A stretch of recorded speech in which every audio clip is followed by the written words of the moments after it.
What's good, everybody? It's your host, Ed Blair, and this is the Ed Blair Podcast. Today, I'm going to do something a little bit different. It was something that I initially wanted to do at the beginning of the podcast, early on. But, most of my guests, they haven't been able to come on in person. We've been doing Zoom interviews left and right.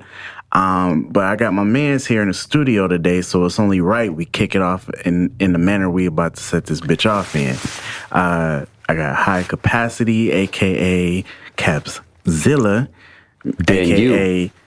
Danny, D-Free, whatever you want to call my mans.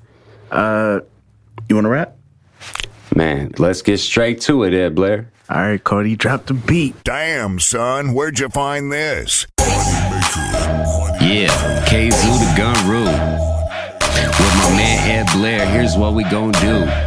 Check it out, yo. Now I've been underrated, underestimated, and hated. The nickel-plated leave you faded in the pavement, straining to catch another breath. If you take another step, I'ma pull another tack, squeeze till ain't nothing left. I paid my payment, I came to claim it, emancipated my proclamation, fulfilled all my obligations. So in my compensation for this confrontation, they watching, waiting, and praying that I fall on my face. All these snakes might as well go jump in a lake. I'm up in my cake, you about to make a fatal mistake. I took about as much shit as I'm able to take. It's like there ain't no escaping this hate. They got me scraping my plate for 8 minutes straight. I'm hungry as hell, and I'm putting on weight like I'm up in the cell. Your numbers is frail, keep on tucking your tail. I'm like a train coming through when you stuck to the rails. Now I be getting my mail, I be having music out there, shit is for sale. Now some people say that I'm only on SoundCloud, it don't sound loud. I be like, now wow, this is the 2020 century. I'm about to get it, but I do it mentally. Put you in a mental fucking penitentiary, cause you don't wanna do it with me,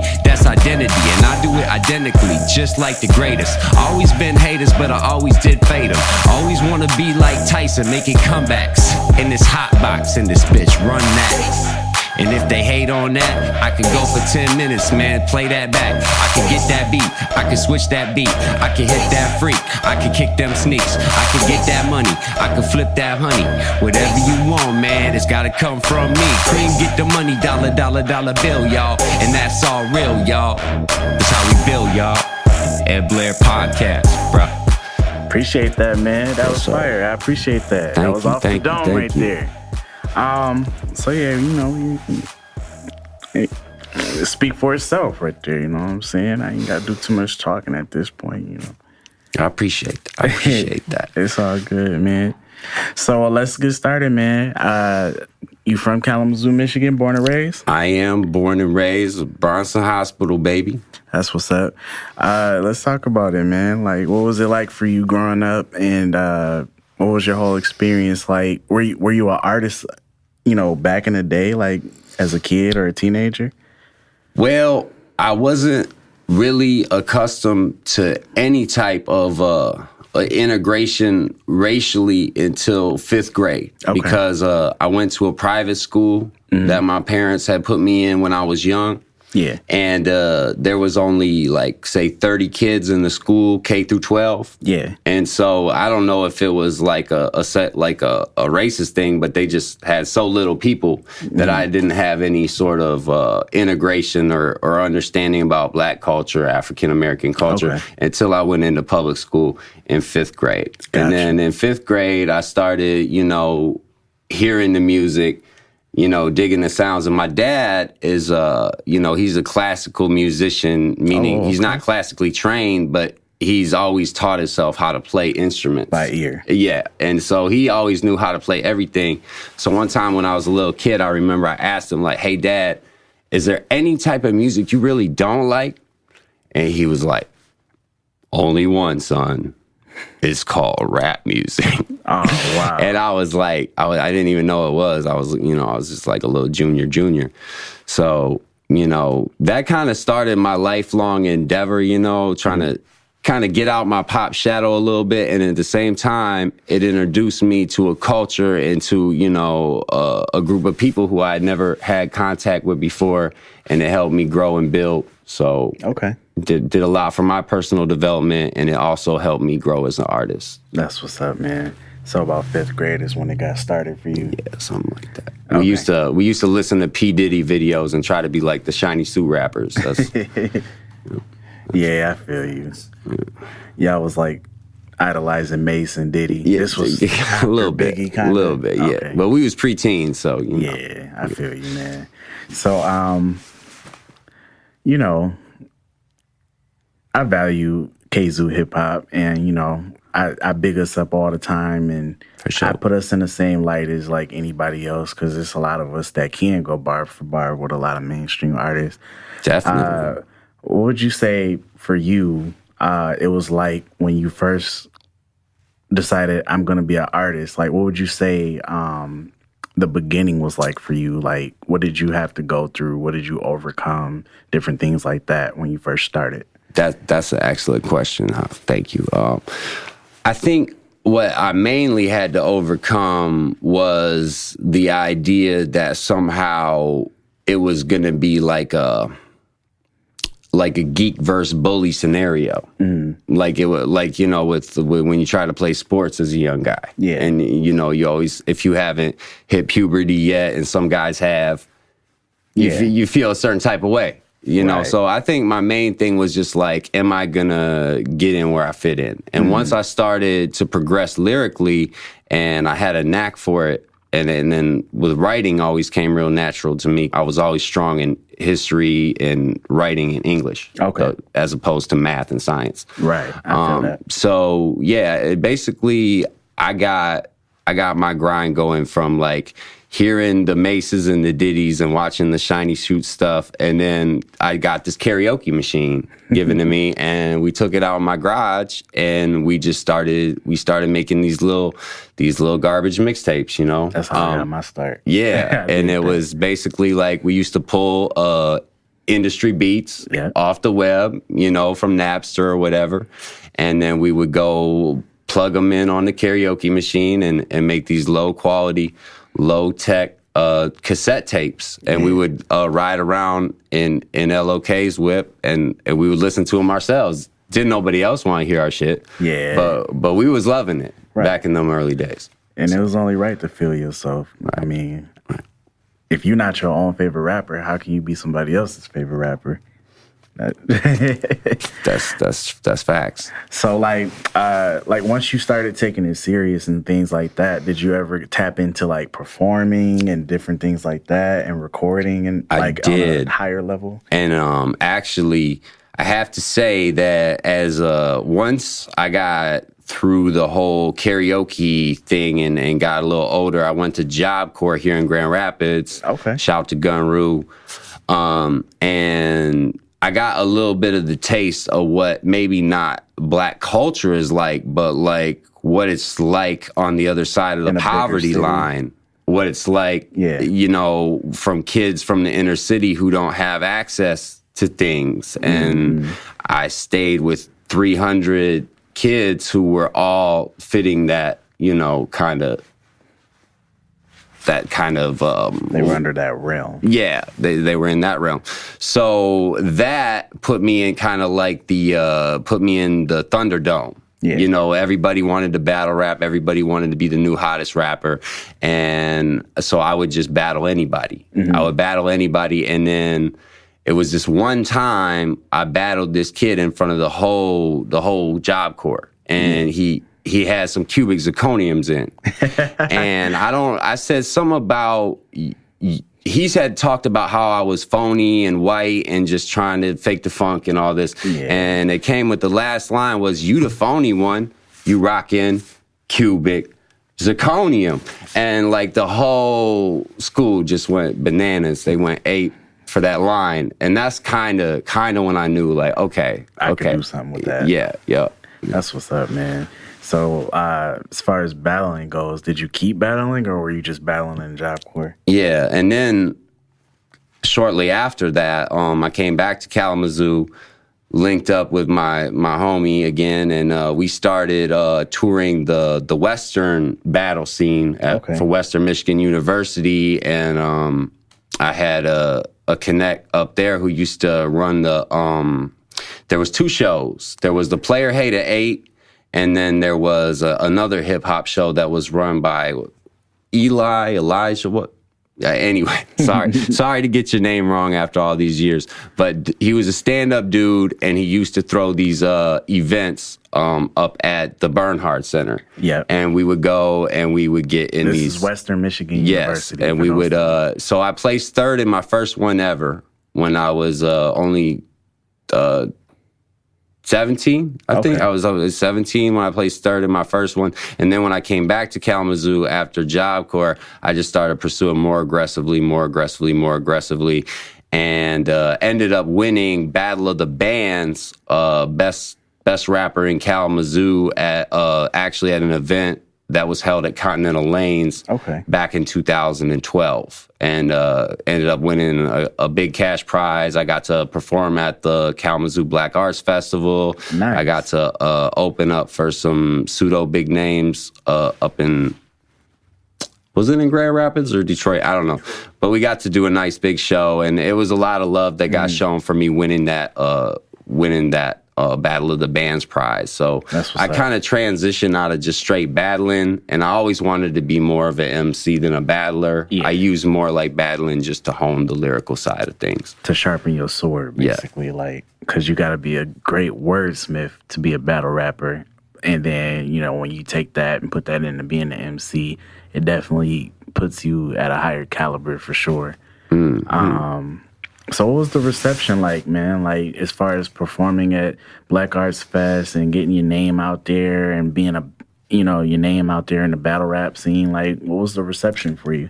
Well, I'd say it was mixed, but it was definitely more positive than negative. Okay. Which comes with being an artist. And we would also do things like, after parties, crash college parties, and we would have lots of times where we would just leave people like stunned and amazed because I guess my outer appearance doesn't scream rapper guy. Right. Eminem went through it too.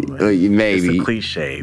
But I'm not even saying because of the Caucasian thing. Just maybe the first thing you think when you look at me, Danny, is you don't think rapper, and that's okay. I get that too, though. Yeah, I can dig it. Like I can even dig it because I'm not one-dimensional person. Yeah, What does a rapper look like? Yeah, Nobody I don't really know. But so I think it was more positive, negative. We left a lot of people's jaws on the floor. We would come through and shut down these parties that we would crash. We would just go and have these ciphers. But what really got me going was when I went out to Minneapolis in 2004. I got a Greyhound ticket. I worked a summer job doing dishes, saved like $1,000 in a coffee can. And I was like, look, I don't feel like these, no disrespect, local cats are very hungry. Yeah. And I wanted to do something with the music. And I said, I hooked up with these cats on MySpace at the time. And they were called The Affiliates. Shout to The Affiliates out in Minneapolis. And we went and did this, I went and rode the Greyhound out there and did this summer jam joint by myself where I got to rock in front of like 3,000-4,000 people for the first time. I got to, wear my own brand. Yeah. I got to really kind of explore that territory and get a little bit of confidence. And I brought that back with me to the zoo, and then we just hit the ground running after that. That's what's up. And I could say like they're still not hungry back home, and it's not me throwing shade or trying to be funny or whatever. It's just not there, man. Like, people don't want to invest in themselves. People just think things are just magically gonna fall in their lap. It just doesn't work like that. So, like, when you say what you went through and what you did to get where you wanted to be, that gives you the idea. Like, you need to invest in yourself, believe in yourself, and make that shit happen for yourself, because it's not just going to magically fall in your lap. Absolutely. And I noticed that, too, with my generation, which is why I try to make it a point to leave Michigan and do stuff outside of Michigan, because I feel like that's where my market is anyway, so I relate to that wholeheartedly. But I do see you do a lot of business with people that I am familiar with back home. You want to talk about maybe some of the features you've done and shows that you did with some of the other locals? Sure. Yeah, so like I said, this is my original day one. Derek, LOK, stands for Last of Kings. And he basically put me up on rap music as a whole. I wouldn't have even known about rap music if it wasn't for this guy. So got to give a big shout to him. And then so we formed a group, just a 2-man group called Collision, which we did very well with. We had a great fan reception. We had a good local producer in The Tyrant, who was running a home studio. That's Top Flight, called right? B&E Productions. Top Flight Production. We did a lot of work with Top Flight, but it was B&E Productions, and that was Nate Bailey's label. Okay. And so that's who we linked up with initially, and started to do Collision, and we put out our first mixtape with Collision. Probably sold 100 copies or something of that. And then we put out Underground Sessions Volume 1, Underground Sessions Volume 2. Probably sold a couple hundred of those. And then I wanted to kind of step into my solo thing. But there were so many other talented artists at the time in Kalamazoo. We had Truth Tone here in Kalamazoo at the time that was doing a lot of shows. We had MED, Mental Elastic Dynasty, that they were doing a lot of things all over the place. Shout to them. We had Schizo and Heinous with Merc Records, you know. And so there was no shortage of hungry talent in Kalamazoo, and I'm not trying to give that impression at all. Like cats weren't hungry. It was more like I wanted to do it on a bigger level. I didn't want to be the best rapper in Kalamazoo. Right. You wanted to do things on a grander scale and have more success with it, and basically go to new heights with the shit. Yeah, exactly. Yeah. Now, that's like 2 generations before mine, so I'm familiar with them. A lot of the people you named, and then, like you said, not to interrupt you, but got to give a shout to Goody Boy, Flood, and Fuse, my guy. You know, they held us down significantly. So, and for the viewers and listeners, those 2 actually is how the Heartthrob got our start. So basically, we met them. And they gave us our first show opportunity. It was a Father's Day show that D put together. That's actually where I met you at for the first time 11 years ago.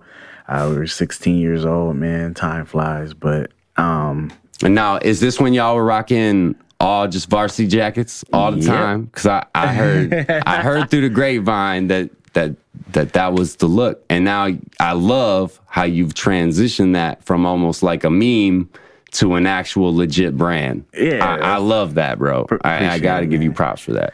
Yep. So it's been 10 years, man. And I've had the privilege to work with DC from Truth Tone.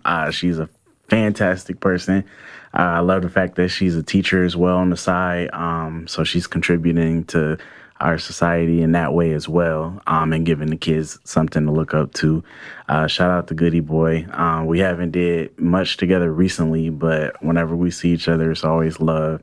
Ed Genesis, I had the pleasure to work with him as well. He's a good guy as well, very active in the community.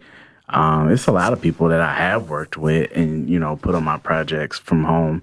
It's just outside of those people, it's very few that are hungry in my generation. Sure.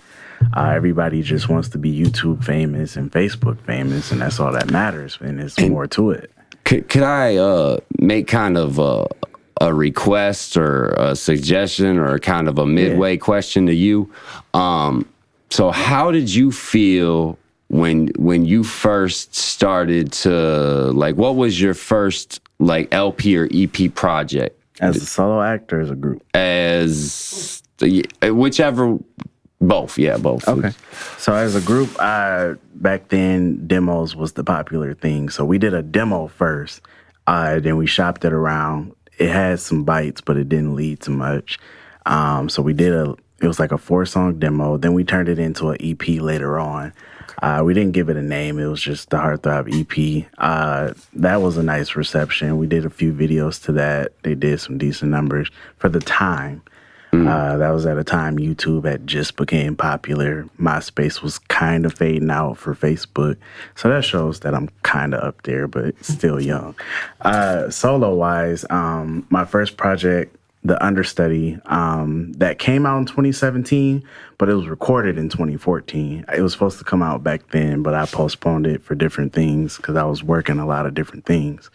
So 2017 was the official date for my solo LP. And then a year later, I dropped the second one, Zoomatic, which was like a homage to Nas. Okay, yeah, and I love that cover, by the way. Thank you. So when you started to get sales, did you ever have to do a hand-to-hand? Did you ever have to like go up to somebody and be like, here's my unit, man. Here's my CD? Nah, because like times now is so different to where nobody's interested in a CD like that. Right. So I never took it upon myself to put the money into pressing a bunch of CDs and doing hand-to-hand because I didn't want to have a bunch of boxes just sitting in the closet. So I just was like, go stream this shit. Here it is. Hyperlink. Whatever you stream on, boom. You just post one link and it takes you to whatever you stream on. You just click it. This man was ahead of his time. We did. Oh, I'll take that back. As a group, we did some hand-to-hand sales. We did put out a mixtape called Training Camp as DRB, where it was just me and Zach. We did do that. But that was kind of at the time where people still wanted CDs, but it was fading out. Gotcha. We were still in high school. Gotcha. It was like our junior or senior year. So it was at a time where like streaming was just now, like Soulja Boy just came out and changed the game. Draco. Yeah. So all right. That's my era. For sure. Thank you for clearing that up for me. Oh yeah. So it's different, you know. I had the privilege of both. I was able to be a part of rap in my humble beginnings when CD sales mattered, cassette tapes mattered, because I got some cassettes with the karaoke like you. So, I had the privilege of both, best of both worlds. I'm in the middle. But as far as underground projects, though, man, how many would you say you have, and, like, what were the names of them? Okay, so our first underground project was called Unit Movers. Okay. And that one was our first foray into dealing with disc makers. And so we only did 100, I think. We did 100, and but we were, to us, we felt like we were doing great back then because we was flipping them, and we were getting, beer money, basically. Yeah, I mean, any money you make off something you love is and dope. then the next one we put out was one called Underground Sessions. Mm-hmm. And then that one did all right. It probably hit the 100 mark too, 200 maybe. That's what's up. And then we had Underground Sessions Volume 2, and that one kind of broke the mold a little bit. We had a lot more people coming out to shows, and even if the units weren't selling super hot, it was bringing people out to the shows because they liked the music, they liked the vibes, they liked the catchy hooks, they liked the stage show intensity. We used to do hour-long sets. Yeah. And we used to incorporate audio, video back before people really did that locally. Yeah. So, we've definitely put a lot into that project. And then, I did my first solo, which was called, Before I Was Famous, ironically, A Legacy in Action. And that was in 2008. And then in 2009, I was diagnosed with ulcerative colitis, got very, very ill, and had to take a long hiatus. Oh man, I'm sorry to hear that. So that kind of threw a monkey wrench. But the project itself did well, and it was getting scouted by some major labels. I had a few people holler at me. I'm not going to mention any names, but I will shout out to my guy, DJ Dub, Jason Dublin, formerly Shadyville DJ, doing his thing out there in Washington, D.C., who wrote me my first bio, told people, that I actually wasn't fucking around, and got to have a lot of love for that. But, because I was so ill, and because the situation was like, you're not very marketable when you laid up in the hospital, period. Yeah. And especially if it ain't no war wound, because You didn't get shot 9 Right. times. Exactly.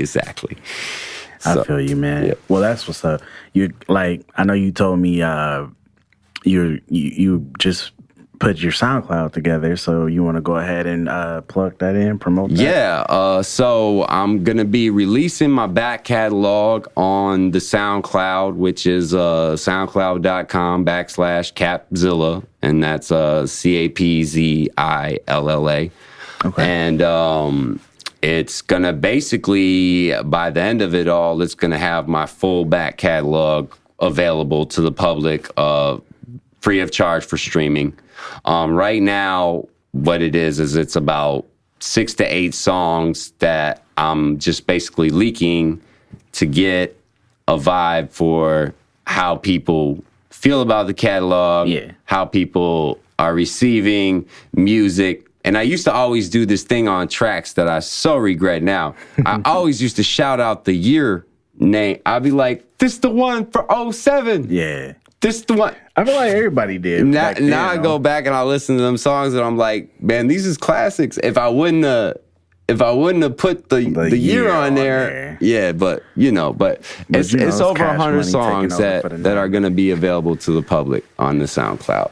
That's what's up, man. Now, are you gonna do a new album soon and release that like on the one of the distribution sites? Well, I'll tell you what, man. I think right now the main thing for me is being an entrepreneur, being a professional, and I definitely always have a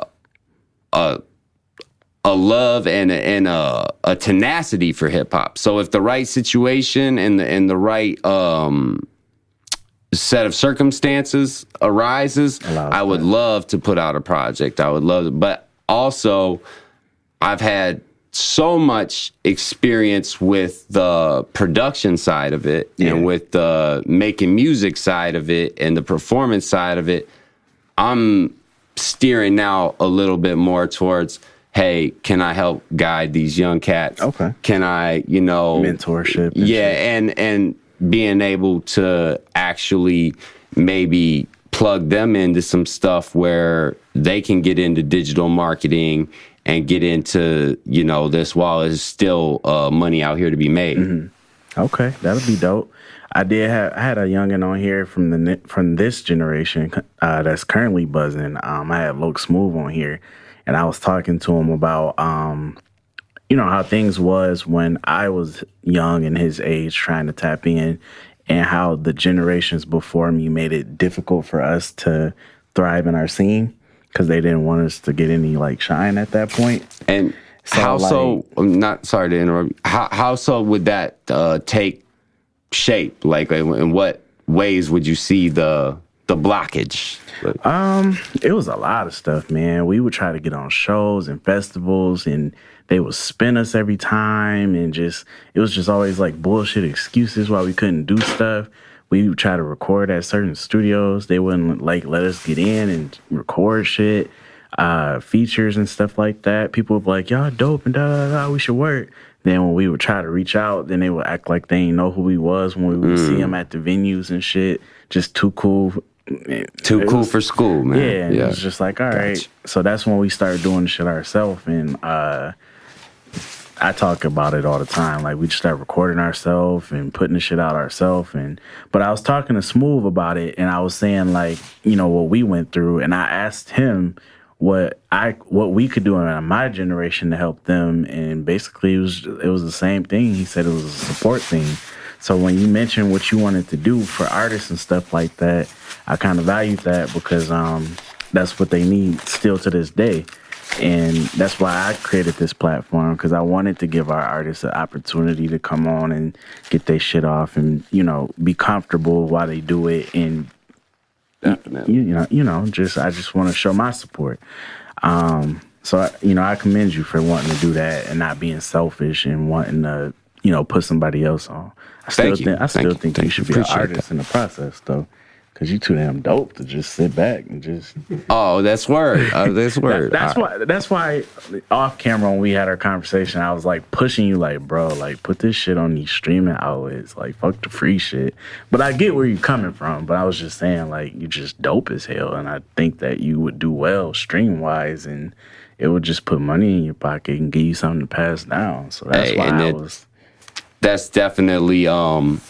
I'd like to, just take this opportunity to, extend an open invitation to you or anybody from your record company. If y'all want to work on some collaborations, or if that's something that can be done in the future, I'm wide open to those ideas. So for sure, man. Because when you do collabs and stuff like that, and you put it on the platforms, when, like, let's say you finally did drop something, it would automatically link you to whatever we did together. So my fan base could find you, yours could find me, and then we're connected. Yeah. And anybody else that you work with that's out, it would do that for you as well. And that's definitely not the case with Hand to Hands. In fact, you have a better chance of somebody finding your CD on the side of the road because they threw it out the window of their car than them actually plugging you because they took the time to listen to your CD. So I would say that even though I didn't get into hip-hop at the time when streaming was the thing and when social media was the thing, I definitely think it's a huge step forward, and that if you can master that craft, don't think it's about, trying to go impress L.A. Reid. Don't think it's about trying to go, get you an industry deal or a 360, because you don't need it nowadays. Those days are so dead. Like, I would say, like, if you just had absolutely nothing to offer and you just wanted to build your brand, then go for a 360. But sure. If you're in a situation like we got, I mean, you don't really need it. If you want to sell energy drinks and shake weights and stuff. Yeah, I mean, there you go. But you're still giving them a piece excuse the dry humor. Now, where'd you get your stage name from, man? I kind of like your stage names. I appreciate that. So High Capacity, I had heard, and this is my one kind of homage to Eminem, because I had always thought, like, Eminem, like, okay, Marshall Mathers, this is his initials and stuff, but like, I always just thought about like a package of M&Ms, and I was like, that's not that dope to me. Why do people like that? And then I started thinking, well, if people like that he found a regular marketable thing and found a way to work his name into that and sell it, I was like, okay, so how could I do the same thing? Yeah. And one day I was sitting downstairs in my basement and I seen the water heater. And the water heater was a high capacity water heater. You know what I'm saying? And I knew about, high capacity clips and guns and stuff. And I knew, like, having a high capacity for, knowledge and wisdom, and having, that all those things were looked upon as good. Yeah. And so I was just like, I just grabbed it. I was like, I grabbed it off the water heater, to tell you the truth, bro. That's what's up. And now you creating waves and heating up. But now it's Capzilla, because Capzilla than you. But that's not you necessarily. No, I get you. But it's cool to talk your shit. You never got to clarify. I mean, I'm that guy. Shit, Capzilla is better than you. Nah, but so going back, you said you were offered. You had a few calls from labels, stuff like that. What were those times like for you? And then, like, what type of situations were you offered? Like, so I want to clarify this in full disclosure. I was never offered like a deal. I was never offered multi-thousands or anything like that. What I was offered is, I got to do some ads, which I made some pretty good money for. Okay. I got to shop my demos, and because I had the bio, I was able to get people to listen to it who wouldn't normally give it, 10 seconds. Right. But I did have this situation with Esham one time. I don't know if you're familiar with the Detroit rapper Esham. He was a real big underground 90s, early 2000s. Okay. But we went up to see his show at a local venue. We opened for him. we did? I didn't even remember that. Yeah, we did. We opened for him. And so he gets off stage or whatever, and then he only brought like one bodyguard with him. He didn't bring like no crowd really. He just showed up probably to get his money. Right. And that's all good or whatever. But yeah, I tried to just hand him a demo or whatever, and his bodyguard was taller than me and bigger than Derek. Yeah. So, and he just kind of came up on me like what's that? Like Debo, and I was just like, well, it's a mixtape. I want him to listen to it. He's like, nah, man, nah. And so I just kind of fell back a little bit. Yeah. And I waited for him to come out the building, and then I was like, yo, Eshawn, man, I want you to check this out. And he was like, he took it, and I literally seen him go in the car, peel out, and throw it out the window. Damn. And I was just like, after that, I ain't never really tried to approach like anyone who was sophisticated or known, or like just because you got a name. Yeah. Like, I'm like, no, I got to have a strong personal relationship with you. And that's where I started to understand the business aspect of it. I feel that. That's how I am today. Like, I'm not going to clout chase and try to piggyback off of your name. Like, because what are you offering that I can't offer? Sure. So it's like, fuck you, have a nice day. So you did mention something that's still relevant today, like ads. That's still a relevant thing today. So yeah. I advise anybody that does anything, music, production, film, definitely purchase ad space, run ads on social media, because that is beneficial. So that's still popping today. But did you counter offer anything, like when the labels was reaching out to you? Did you like set the standard of this is what I need, this is what I want? Well, let me clarify. When in 2008, A Legacy in Action, which ended up being kind of the side name before I was famous, because that's how cocky I was. Like, and I won't say rightfully or wrongfully. So I got really sick and fell off the path. So whether I was going to get on or not is kind of irrelevant at this point. Yeah. The point is that the album was called Before I Was Famous because I was getting these positive feedbacks, because I was seeing that, things were really moving. I had a lot of momentum, and I had that much belief that it is going to move forward. I still have that much belief in myself as an individual. And I would always recommend to people who, find reasons to doubt in themselves, or find reasons to undermine themselves, or to think that they don't have what it takes. The only enemy in this world who could ever keep you from doing what you want to do in this life is yourself. Exactly. And so by clarify, I mean, I had the albums ready for sale, and then I was getting approached, and I had a couple people talk to me, and I ain't going to say no names. So, Right.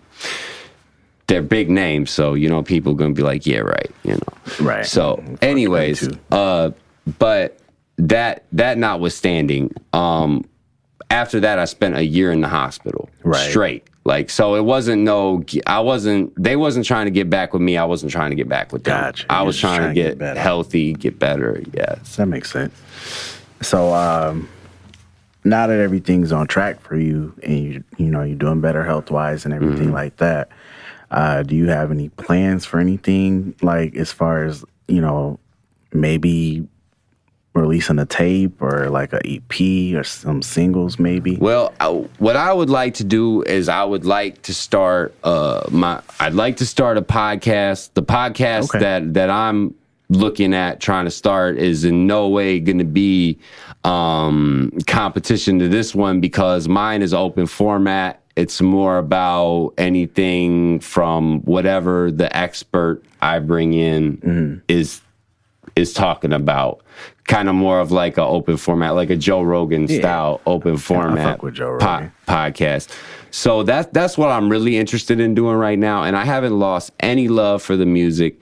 And I love getting in the studio. I love dropping tracks. I love doing collabs. As far as, do I have a project coming out? Do I want to do a project? I want to do the right project. Yeah. You know what I mean? So the heart has to be in it. Yeah. I feel you on that. Otherwise, you would just be doing something because you can, and it won't feel the same. Exactly. So yeah, I mean, we talked about the pod. Like we basically brainstormed and had our ideas for our pod at the same time. So I know you can make that happen, and I'm excited to see that happen. You got a name for it already? A name for the podcast? Yeah. We had one. I think it was called Abandoned Peninsula, like being on an abandoned island, only in Michigan. Yeah. So like it kind of got that from like Castaway. You know, I was gonna have like the soccer ball Wilson in the back, but my own design and name it something besides Wilson. I don't know. That was just something I was playing with in my head. Understood. But no, really, I just want to take a hot second to give a shout out to everybody who supported me and everybody, including yourself, and let me come up here today. I got to show nothing but gratitude and love. But my guy, my day one, Derek here, he just recently published his first, young adult novel. And so there's all types of business avenues and approaches that we as adults who have been seasoned in this game have capability of doing. Right. And so you want to hold the book up? Yeah. Let's give it that way you can put it on the camera. Yeah, this is Junior Blaze, and it's a young adult novel. It's and it is all written by Derek here, and he's coming out with a sequel. And I don't know if he wants to plug it a little bit because he knows way more about it than me. Is that okay? Can I slide the mic over to him, or that's fine. Is that all right? Well, Junior Blaze, Birth of a Hero, is a young adult superhero fiction novel, obviously. I had the idea for it for about 10, 15 years. And then about 2 years ago, I decided to finally put pen to paper and write the book. I'd kind of fallen out of the hip-hop scene, and I felt like writing, and I still needed a creative outlet. I tried YouTube, and that didn't work out for me, so I decided to finally just write the story that nobody had written yet. So I wrote it, and I loved it, and I spent the past 2 years editing and refinishing and updating and basically improving on it. And then about a month ago, after having no luck getting it published traditionally, I decided to publish it myself. Yeah. So it's available on Amazon now. You can search for me on Amazon. You search for the book on Amazon under my name. So it'll be on Amazon.com/author/Derek Gilling. And you can find the book Junior Blaze. I'm all over social media. Yeah, if you search my name, I'm on media? Facebook, I'm on Twitter, Instagram, Snapchat. You can find me at LOK Last of Kings or Derek Gilling. Okay. Like I said, I'm everywhere. I'm pushing it. That's what I'm doing now. That's what's up. Make sure I check that out. And he did want this book to be a gift for you today, so that's awesome. that's for you, bro. I appreciate it, man. I'm gonna definitely read it, tap in with you on it, and then every time I finish a chapter or a few chapters, I'll talk about it on here for sure. That's word. That's I'm looking through it. It looks like he has 300 plus pages on here, 322 to be exact. So I'm gonna definitely tap in with that. I got a little distracted. I might have got a little sidetracked on your question. I don't know if I answered your question very very good, very well. It's all right. You was telling me the basis of your podcast, the original name you had, and then I was just, did you finally settle with one? Okay, yeah. And then the only one that I've really come up with so far, which probably won't be the end one. It was, we still playing with it. But I did like Lost Peninsula because I feel like Michigan has this kind of like this clout chasing vibe. Definitely. This whole, if you've ever heard the crabs in a bucket analogy or the lobsters in a bucket analogy, where you got, if you slowly boil the water, they'll all pull each other down into the water because they don't want the other one climbing out. Yep. And it's kind of that, that sort of negativity and those sort of situations have been the thing that's kept me solid in my sovereignty of being independent. Yeah. And it's always kept me reaching out for, strong relationships, good people, and people who are like-minded in the entrepreneurial sort of sort of it's vibe. not too many of us out there, so that's why it wasn't hard for me to tap in with you. Like, we might have had bumped heads a little bit, but it was just a misunderstanding between the generations. That's all that was. But, and to be absolutely 100, I feel like what you're doing right now is you're giving voice to a whole generation of kids or young adults who have traditionally maybe had stuff out on social media, but don't know how to market their stuff. Don't know how to get their funnels together. Don't know how to get, giving them free game and telling them how to go about it. Yeah, so I can definitely appreciate that. No problem, man. And I try to help, the older generation too. Like, there's people that come to me, ask me questions all the time. They be like, write this down for me. And I'm like, all right, I got you. I don't even charge or nothing like that. I don't see fit to charge for something that's free. So that's why I did the podcast, because I want to bridge the gap, bring people together. Now, I have had a few people shit on the podcast. Oh, really? Yep, they were guests. I guess it just wasn't good enough for them, so they just said, fuck me. But the people I replaced them with they gave me more energy, had more that they brought to the table. So I was more excited about that. So it was a win for me. So I just kept it moving.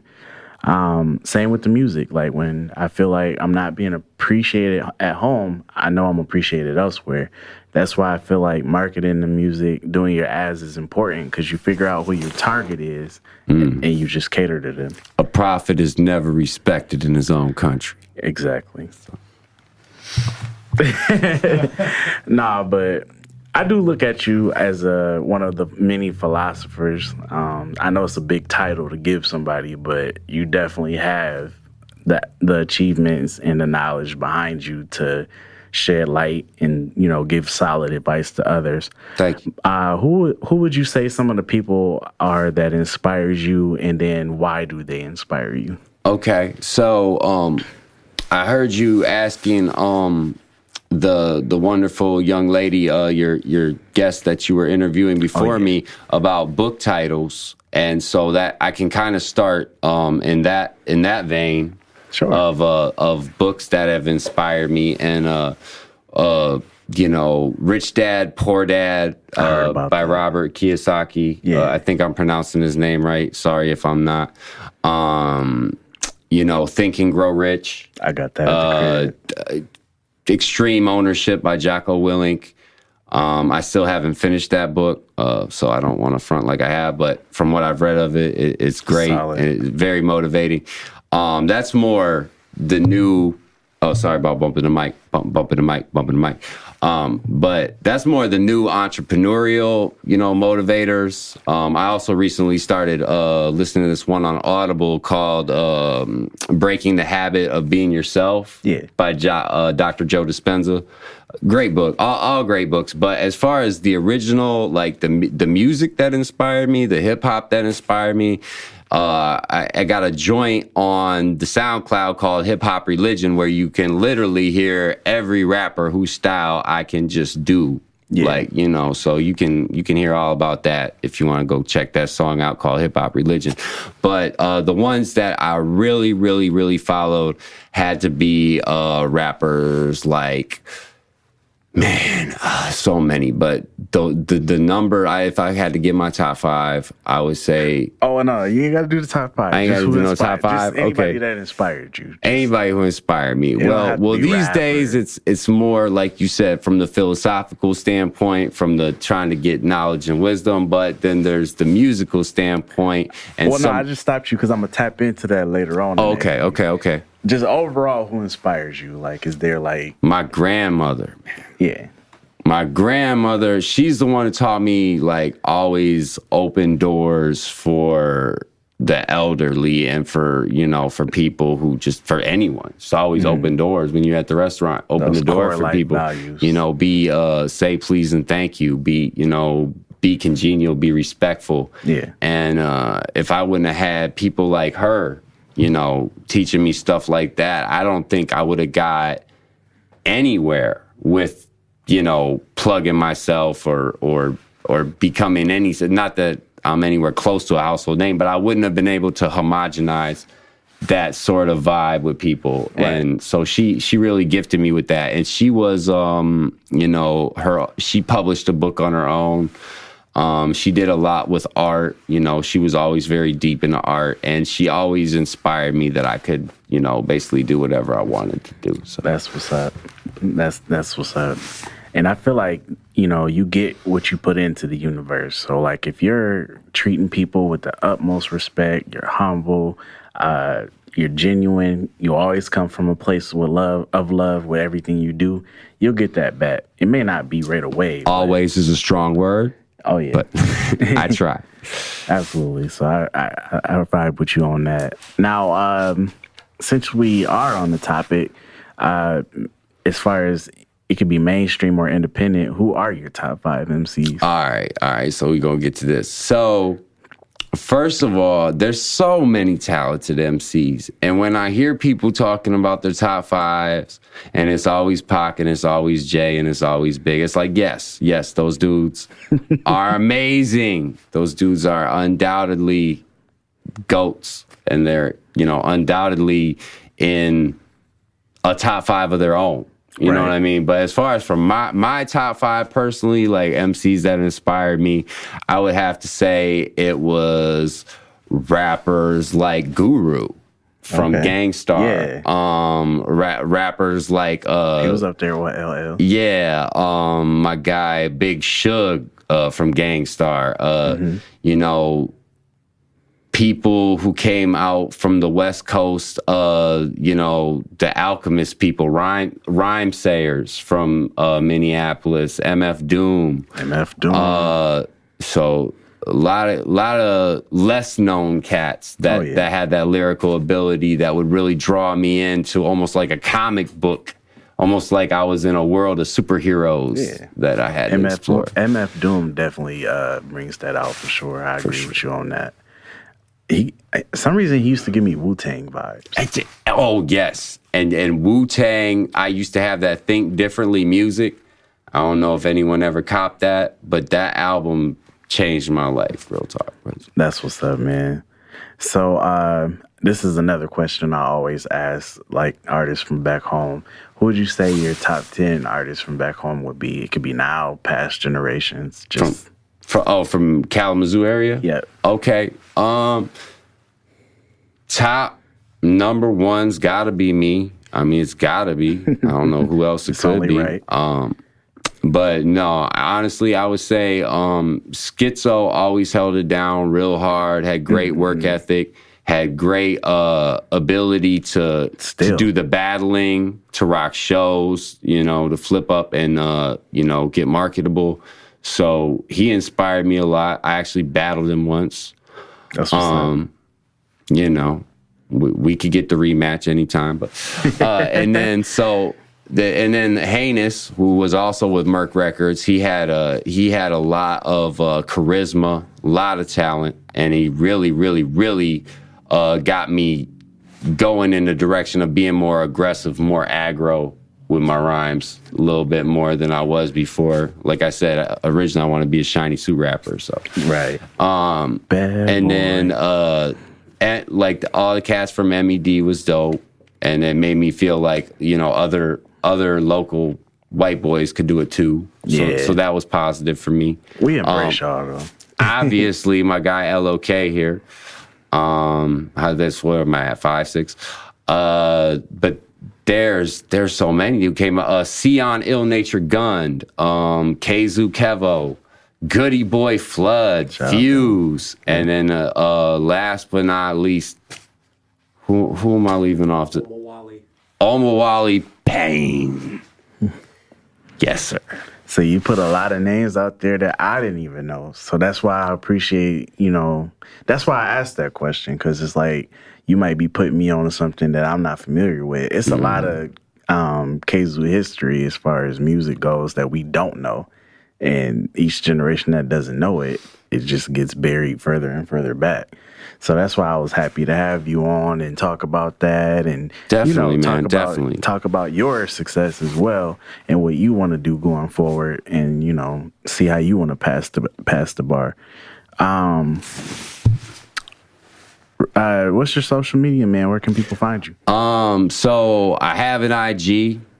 Okay. I don't use it much yet, but I shouldn't even probably tell y'all that because I'm about to be using it a lot more. Yeah. I got the Twitter. I got the Facebook, which is Daniel Friedman Facebook. I probably got the most followers on Facebook just because it's easy. Yeah. And then I just got this program that I downloaded for doing my own podcast called Anchor? No, it's called Audacity. Oh yeah. So I've been messing around with Audacity a little bit, but as far as apps, man, I am not tech savvy at all. Like, it's all good. But I'm gonna learn it. I'm gonna make myself learn it because I see the value in it. Yeah. I mean, one step at a time. Things change, and I'm pretty sure once I get older, there's gonna be things that I have to learn. That 5G.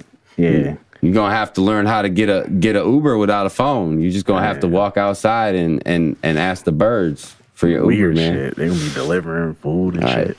Nah, that's another conversation. I'm just messing with you. Nah, but it's real shit though. Like fast food ain't even gonna have workers in 10 years, 20 years. It's gonna be all bots. It's facts. But I definitely appreciate you for coming through. Same with you, man, and promoting your book. You're more than welcome to come back anytime. I know you said you would have me on your show as well, so I know it's gonna be a good time. Anytime you want to promote something, let me know. I'll plug it in for you, or you can just come promote it yourself. Is there anything you want to tell the viewers and the followers, subscribers, or any bombshells you want to drop? I want to say thank you to Ed Blair for the hospitality, for staying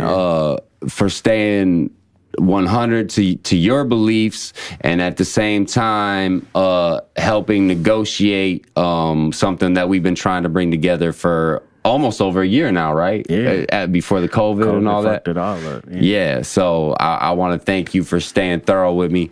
As far as bombshells, man, I'm fixing to be getting married. You know, congratulations. Stuff like that. Golf clap. Yeah, man, that's a round of applause. Man. Ain't nothing bad. Other than that, man, stay on the lookout for social media coming from Capzilla, and stay on the lookout for literature coming from Derek from LOK, and stay on the lookout for that collab, coming Absolutely, man. from Ed Blair II and Capzilla than you. So that's what's up, man. That's what we working with. That's what we twerking with. All right, ladies and gentlemen, you heard it here first on the Ed Blair podcast. Peace out. Deuces.